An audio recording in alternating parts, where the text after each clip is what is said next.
Jemima Gilman's grave marker is illegible. A gravestone rubbing was used to make out her name on the stone, but the dates were impossible to decipher. She was buried in Range 18, Lot 59 together with her sister, Samantha Swain, who does not have a marker. Jemima was born about October 7, 1801, in Unity, New Hampshire, the daughter of Stephen Gilman about age 44, and his second wife, Dorothy Clough, age 36. Education was always important in New England.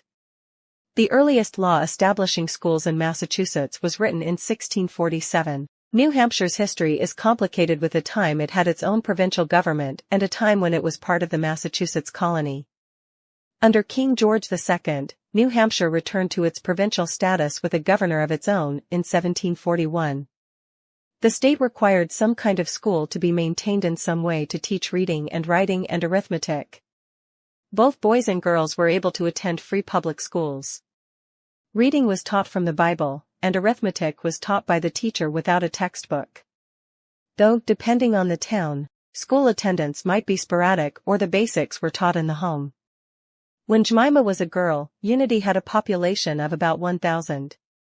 While Unity now sends the children to schools in neighboring towns, when Jemima was young, there were 12 to 16 schools in Unity. In 1796, her father paid £2 9 shillings and 6 pence for the schoolhouse tax.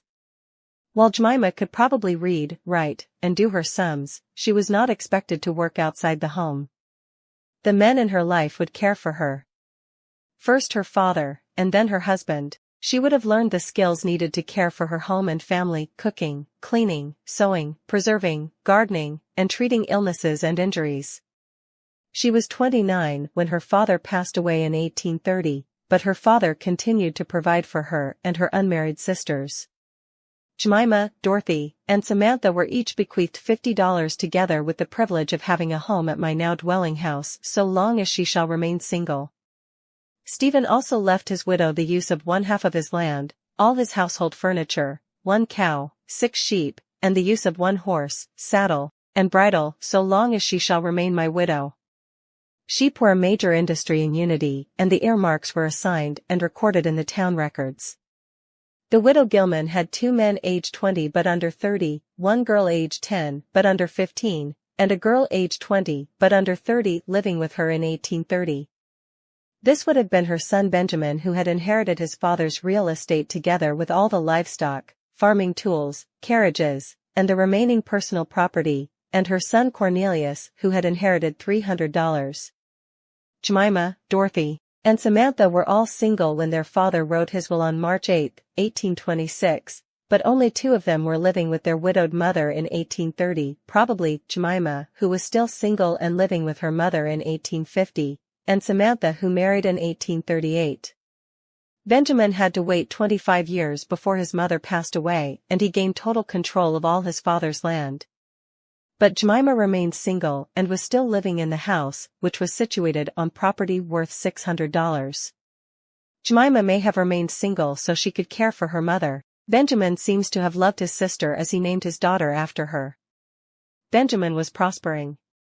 His farm was worth $1,600, and he had personal assets worth $600. Samantha Gilman and her husband Hale Bartlett left Unity shortly after their marriage, moving to Lowell, Massachusetts, back to Unity, and then to Manchester, New Hampshire. After Hale's death in 1853, Samantha ran a boarding house and in 1860 had 28 residents. Perhaps that was how she met Calvin Dudley. They married and Samantha moved to Nashua. Jemima continued to live in the house until her mid-70s when she moved in with her sister in Nashua. They were both living at 7 Church Street in 1879. In 1880, Jemima moved to Manchester, to live with John Farnham and his wife Mary Jane Chapman. Mary Jane was from Unity and had moved with her parents to Manchester before 1850.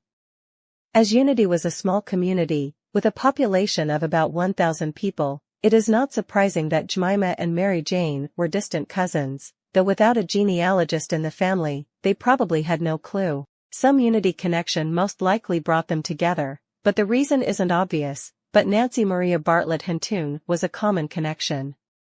Mary Jane's nephew, Charles Chapman was boarding with Nancy in Manchester, and Samantha also moved into the same household as Nancy Hintoon was her former sister-in-law.